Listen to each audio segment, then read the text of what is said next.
C'est normal parce qu'il était gardé dans sa maison alors qu'il n'y a aucune décision de justice. Je reviendrai sur les commentaires.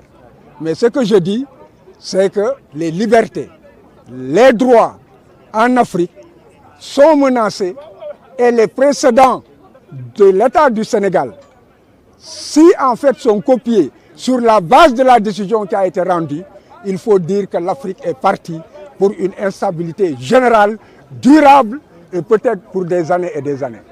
Maintenant, la Cour n'a pas voulu se prononcer sur les dissolutions. La dissolution de PASTEF en rejetant ce bébé à la Cour suprême. Alors qu'elle a été saisie selon des techniques par lesquelles elle travaille. La Cour a dit dans sa jurisprudence que lorsqu'il y a des éléments probants qui donnent de justes motifs de penser que si en fait elle n'intervient pas, alors la violation que l'on craint va être réalisée.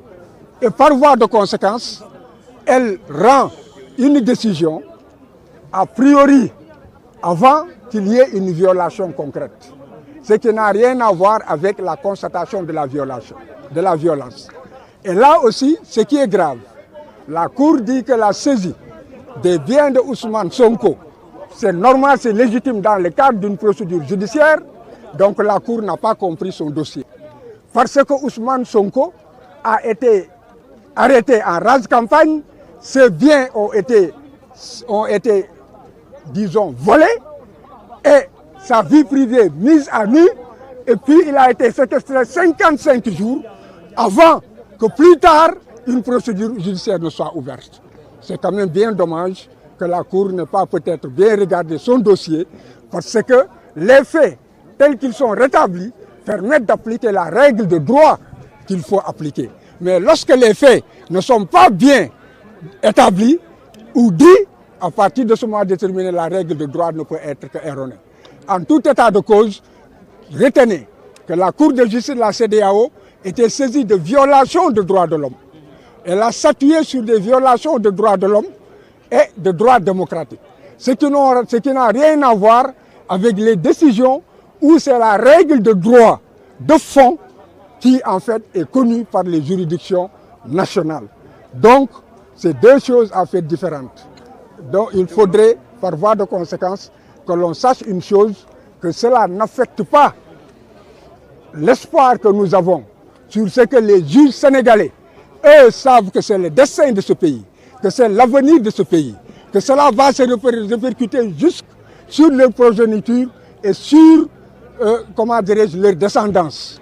Et que l'intérêt du Sénégal doit présider et refuser toute forme de pression, toute forme de corruption et toute forme de menace de la part de l'État du Sénégal, puisqu'on a vu que chaque fois qu'il y a une décision rendue, alors l'État du Sénégal fait tomber les foudres sur ceux qui ont rendu des décisions qui sont contraires à ses vœux. C'est le cas du juge qui a reçu une inspection d'État quelques jours seulement avant. C'est le cas du Sénat qui a été en fait envoyé à la retraite immédiatement lorsque le Sénat a pris la décision, simplement parce qu'on ne voulait pas que le Sénat, usant des prérogatives qu'il tire de la loi, mette en œuvre son pouvoir de substitution et ordonne l'inscription immédiate de Ousmane Sonko. Voilà sur le premier point. Maintenant, en ce qui concerne ce qui se passe ce matin. Ce qui se passe ce matin, c'est que l'État du Sénégal, mécontent de la décision rendue par le premier juge, avait d'abord dit que le premier juge était incompétent puisque Ziguinchor ne pouvait pas connaître de l'affaire. C'était une interprétation très erronée du code électoral qui a été rappelée par les avocats et aussi dans le sens duquel l'avocat général qui est là pour défendre la société et non pas défendre l'État ou défendre Ousmane Sonko, c'est l'intérêt de la société. Il a dit que l'État du Sénégal n'a pas bien compris la règle de droit et que d'abord, du point de vue de la loi, en citant les textes de loi, notamment les articles 41 et 40 du Code électoral, La Cour, l'avocat général a dit que non seulement c'est très précis, mais encore c'est la Cour suprême qui a confirmé le juge du tribunal d'instance de Dakar dans l'affaire Karim Meïssa Wade contre l'État du Sénégal dans le cadre du contentieux des inscriptions sur les listes électorales et avait dit que le critère de compétence, c'est en fait le lieu d'inscription de la personne parce qu'il y a un lien de rattachement à la circonscription électorale et que c'est là où vote la personne que en fait la loi a voulu rattacher en fait le domicile de la personne. Il y a d'autres arguments, mais c'est déjà suffisant. À partir de ce moment déterminé, la Cour suprême elle-même ne peut pas se dire, et l'avocat général de rappeler, pour que nul ne l'ignore, que lui-même était ici, il y a 10 ans, dans ce dossier, et qu'il était encore avocat général, et que la Cour, c'était la chambre administrative, celle-là même qui siège aujourd'hui, qui avait rendu sa décision, comme si c'était une mise en garde. Vous ne pouvez pas aujourd'hui ravaler ce que vous avez vomi. Le deuxième point qui a été en fait causé, c'est par rapport à la question de la déchéance, de la forclusion de Ousmane par rapport au délai pour saisir la juridiction de Ziguinchor. Pour l'État du Sénégal, il y a eu une notification. Or, c'est 5 jours à compter de la notification que les délais courent pour la saisine du juge. Lorsque vous saisissez tardivement, alors vous avez mal saisi. Le tribunal d'instance ne regarde pas votre dossier, il vous déclare forclos et le dossier est classé. Alors, l'avocat général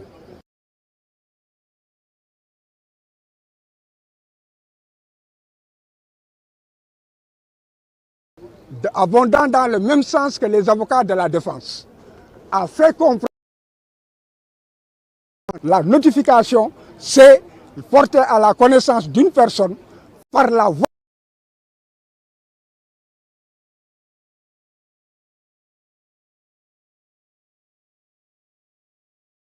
Alors que la signification, c'est envoyer un huissier de justice, on l'appelle acte extrajudiciaire, et c'est l'huissier de justice qui en fait est mandaté pour qu'il fasse en fait porter. C'est que la personne puisse être informée pour dans les délais requis, sans entrer dans la polémique. Et relevé par l'avocat général comme par les avocats, que c'est l'huissier lui-même qui dit qu'il s'est rendu, comment dirais-je, au domicile. On lui a dit que Ousmane est à la prison, il s'est rendu à l'hôpital, ou à l'hôpital on lui dit, bon, allez-y à Sébikotane, mais c'est vrai, c'est un malade, il est retenu par la prison de Sébikotane, qu'il a amené tout juste pour se soigner. Donc les actes devaient être amenés là où on peut considérer, entre guillemets, et il y a en droit pénitentiaire un mécanisme qui permet de porter cela à la connaissance de Ousmane. Donc, s'ils avaient connu leurs véritables règles de droit, ils se devaient reçu l'acte, n'est-ce pas, par le biais de l'administration pénitentiaire. Et là, ce sont eux-mêmes qui, le disant, font comprendre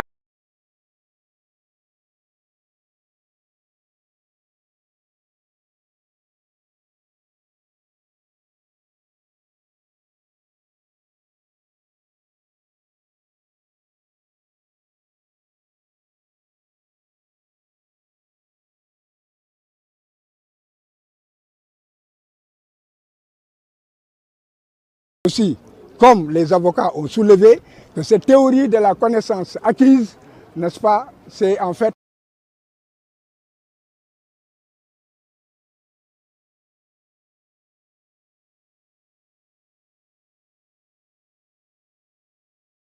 du blabla. D'ailleurs, j'en profite pour dire que lorsque l'État suit la connaissance acquise, c'est-à-dire que même s'il n'a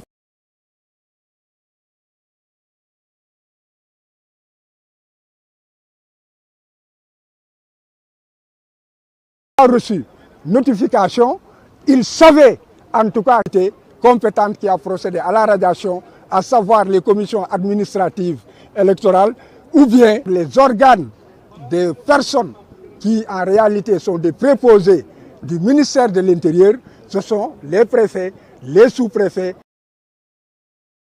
et autres qui sont chargés de par un affichage de porter à la connaissance du citoyen lambda, et par rapport à la personne radiée, il faut nécessairement, même si cette formalité...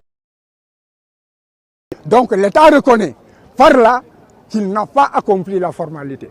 Par voie de conséquence, il était malvenu à se prévaloir d'une déclaration du ministre de la Justice, que l'on sait, n'est-ce pas, et qui en fait ne signifie absolument rien. Donc là, l'avocat général a demandé que ces moyens soient rejetés. Il y a aussi qu'ils ont dit que le juge a mélangé les pédales parce qu'il a dit une chose, il a dit une autre chose. C'est la contrariété de motifs. Bon, en réalité, là aussi, l'État du Sénégal doit aller apprendre les techniques de cassation et les moyens de cassation. Parce que la contrariété de motifs, c'est deux arguments qui sont donnés et qui sont contradictoires. On expose un argument et on montre en quoi l'autre argument est...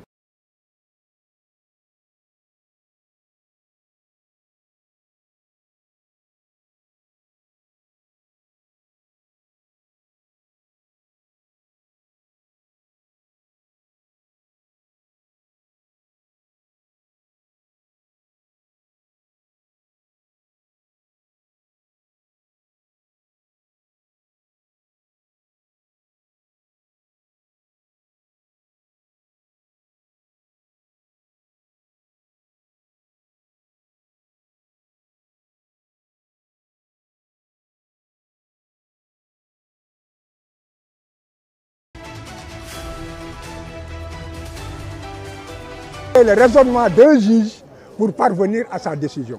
Et il a rappelé, je l'ai dit pour que nul ne l'ignore, le monde entier suit cette affaire. Dommage que la CEDEAO ait raté le rendez-vous. En tout état de cause, je terminerai en tant qu'avocat d'Ousmane Sonko pour dire que l'avocat général est encore de notre